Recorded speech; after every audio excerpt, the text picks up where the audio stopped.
नमस्कार बंधुओं, मित्रों, सभी भाई बहनों को सादर नमस्कार। आज बहुत ही महत्वपूर्ण, एक से एक महत्वपूर्ण बातों को जो हम जानते हैं और जानना चाहते हैं, जो सबके लिए है, सबके हित का है। आज का जो विषय है, हमारा आपका जन्म क्यों हुआ है, हमें मानव जन्म क्यों मिला है, मानव जन्म को देव दुर्लभ क्यों कहा गया है। बहुत ही विचारणीय और बहुत ही अनमोल प्रश्न हम सबके भीतर रहता है कि हम हैं कौन, आए कहां से हैं, कर क्या रहे हैं और जाना कहां है। तो ये जाने बिना हमारा आपका जीवन सार्थक नहीं होगा। इस मानव जन्म को, मानव तन को देव दुर्लभ क्यों कहा गया है, क्या विशेषता है। तुलसीदास जी भी कहते हैं कि बड़े भाग्य मानुष तन पावा, सुर दुर्लभ सदग्रंथ ही गावा। सारे सदग्रंथ यही बताते हैं कि यह मनुष्य जन्म बार बार नहीं मिलता, बार बार नहीं आए अवसर। इस धरोधाम पर हम कैसे आए हैं, ईश्वर की असीम कृपा, दया, करुणा का ही फल है कि अनंत योनियों में भटकते हुए हमारा हर प्रकार के विभिन्न योनियों में हमारा जन्म हुआ है, शरीर छूटा है। हम सब जानते ही हैं कि आत्मा न मरती है न उस पैदा होती है, लेकिन यह शरीर जो है, कहते हैं कि मन माया मरती नहीं, नहीं वासना नाश, यह शरीर मर मर गया, कर माया मन नाश। तो यह आवागमन में जो घुमाने वाला है, जो सबसे प्रबल जो शत्रु है जीव का, वह अनियंत्रित मन है, अशुद्ध मन है। हम सब मुक्ति चाहते हैं, आनंद चाहते हैं, भक्ति चाहते हैं, कोई दुख नहीं चाहता, कोई भी संसारी जीव। लेकिन हमें दुख मिलते हैं, हम चाहते नहीं है फिर भी हमें मिलता है। क्यों? क्योंकि हमारा कई जन्मों का लेन देन है, कर्मों का असर है, कर्मों की बेड़ियां हमें जकड़ी हुई हैं। कर्मण की, अज्ञान की, जड़ चेतन की ग्रंथि, बंधन में सब जीव है। 3 प्रकार की ग्रंथि। तो ये 3 प्रकार की जो ग्रंथियां हैं कि जड़ क्या है, चेतन क्या है, शाश्वत क्या है, नश्वर क्या है। हम किसका फाउंडेशन मजबूत कर रहे हैं, जो यही छूट जाना है। तो इसका चिंतन कौन करता है कि हम बंधन में हैं। जो यह सोचता है, कहीं से भी, किसी संत के द्वारा, किसी ग्रंथ के द्वारा, किसी मित्र के द्वारा, किसी सत्संग के द्वारा, कहीं ना कहीं से जब अच्छे जो हमारे आत्मा के अनुकूल, जो आत्मा के लिए जो बातें हैं, आत्म उत्थान में जो सहायक होती हैं, वो बातें जैसे हमारे हृदय में आती हैं, वो प्रहार करती हैं, वो चोट करती हैं, हमें ऊर्ध्व करने के लिए, जागृत करने के लिए। तो यह मानव जन्म अनमोल जन्म है, इसका कोई वर्णन नहीं कर सकता। किसी संत ने कहा कि चाह गई चिंता मिटी, मनवा बेपरवाह, जाको कछु न चाहिए, सो है सहंसा। हम सब उस परमात्मा के चेतन अंश हैं। हम अपने आप को जड़ समझ रहे हैं। शरीर और शरीर के साथ जो रिलेशन है, इसी में हम बंधे हुए हैं, सीमित हो चुके हैं। उस असीम सत्ता से जब हम जुड़ेंगे तो हमें भी उसका आनंद मिलेगा, हमें भी ज्ञान हो जाएगा कि अरे ये तो मृत्यु लोक है, यहां तो सब दिन के लिए हम आए नहीं हैं। 84 लाख की तो कल्पना की गई है, अनंत योनियां हैं। अब ये 100 वर्ष का मानव जीवन ये इसलिए नहीं मिला कि इसमें भोगों में फंस करके और फिर 84 के चक्र में हम बार बार दुख और सुख के दलदल में फंसे रहें, आवागमन के चक्र में ही फंसे रहें। कोई ऐसे भी हैं, कहते हैं कि मंत्र का जप करो और तुम्हें मुक्ति मिल जाएगी।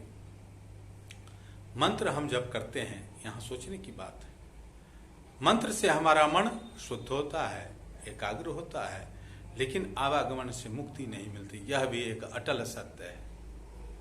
मंत्र कुछ देर प्रभाव रहता है, उसी क्षण तक रहता है। जैसे मंदिर में जाते हैं, तीर्थ स्थल में जाते हैं, वहां पर अपने आप को कहते कोई बुरा काम न करें, अपने आप को बचा के रखते हैं। लेकिन जैसे ही मंदिर से बाहर निकलते हैं, गुरुद्वारा से बाहर निकलते हैं, पूजा स्थल से जो भी जहां जाता है, हमारे फिर वही माया, वही मन माया तो एक है, माया मन ही समाये, तीन लोक संशय पड़ी, कहूं कहूं समझाए।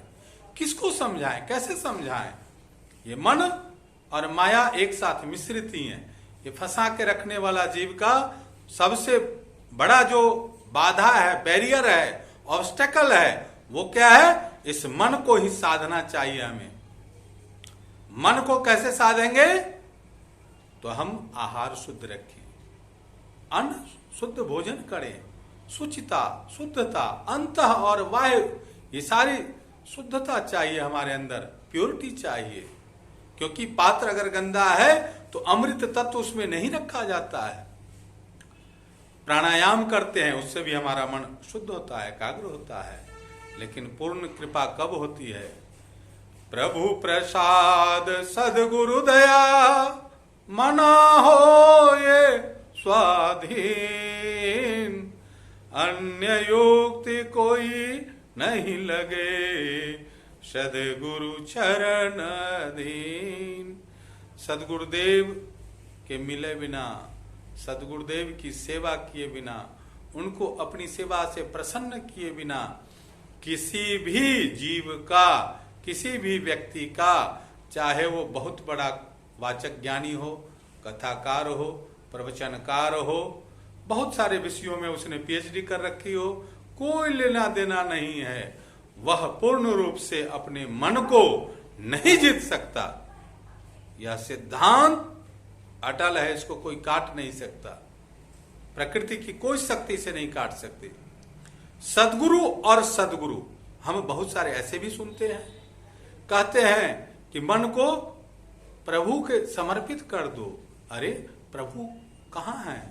कैसे समर्पण करेंगे?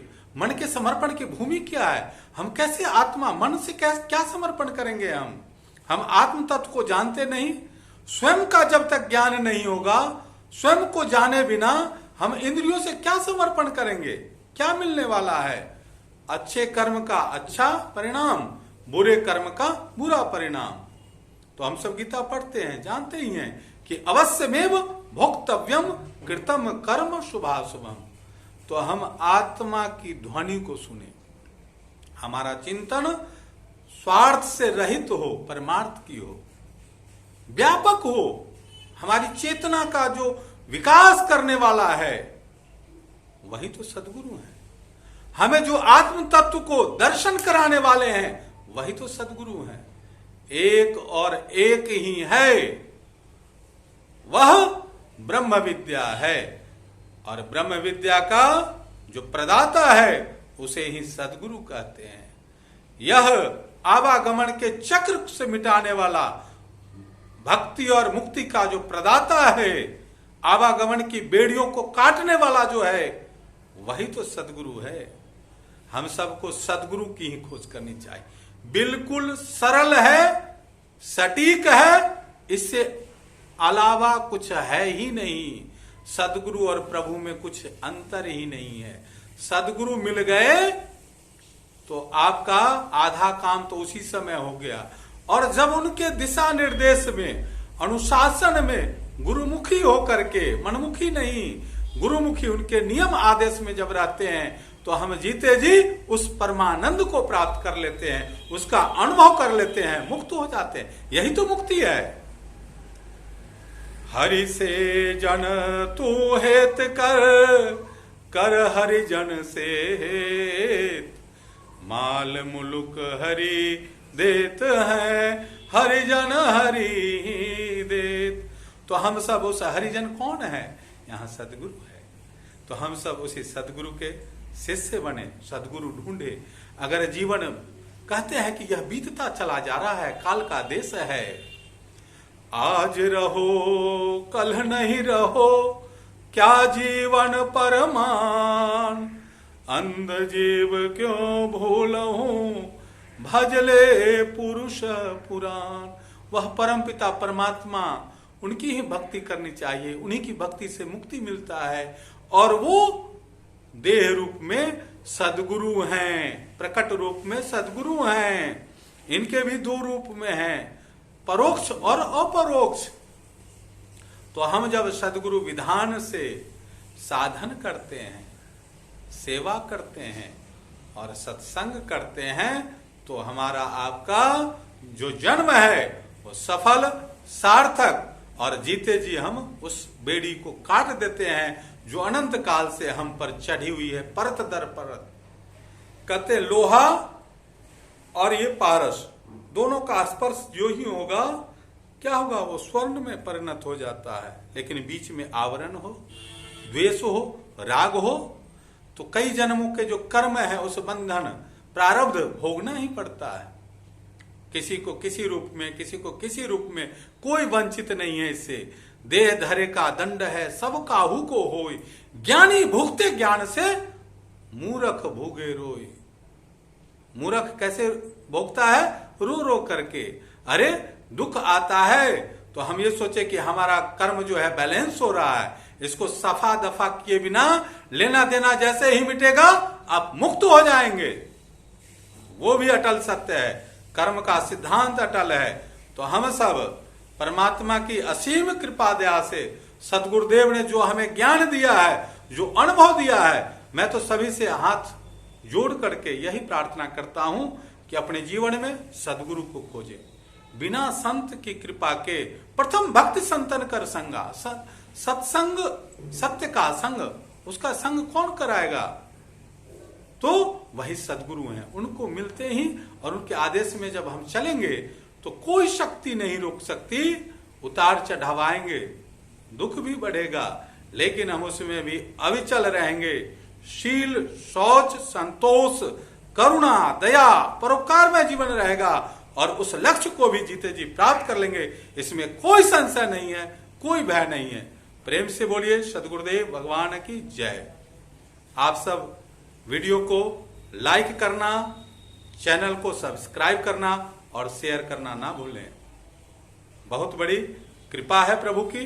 आज मैंने जो भी मुझे अनुभव में आया, मैं कोई पढ़ करके, कोई यहाँ पर देख करके नहीं बोलता। जो प्रभु कृपा से हमें अनुभव मिला है वही मैं बता रहा हूँ, बताने का प्रयास कर रहा हूँ, जिससे मेरा कल्याण हो, आपका कल्याण हो। प्रेम से बोलिए सदगुरुदेव भगवान की जय।